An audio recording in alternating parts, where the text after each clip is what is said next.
Tumebakiwa na siku moja au mbili, tunaingia katika mwezi mtukufu wa Ramadhani. Mwezi huu ni mwezi wa ibada, mwezi wa Qur'an. Ni vyema basi tufanye ibada kwa wingi, ni vyema misikiti ijae, na kwa bahati mbaya sana isije mwanzo wa Ramadhani mwisho ikawa mitupu. Kule mwisho kule ndio kuna fadhila zaidi. Tukumbushane hilo, kwamba tukiingia katika mwezi mtukufu wa Ramadhani mpaka siku ya mwisho tubaki kwenye misikiti tunafanya ibada. Lakini vile vile ndani ya mwezi mtukufu wa Ramadhani tunahitaji kuhurumiana.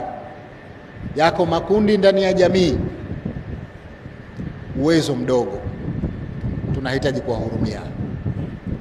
Kama hayo makundi niliyoyataja na mengine, wengine hawana tatizo la ulemavu wala uyatima wala ujane, lakini hawana uwezo. Masikini na mafakiri wamo katika jamii zetu. Hawa tuwatizame kwa jicho la huruma. Ni waombe wafanya biashara, kipindi hichi si cha kupandisha bei za bidhaa.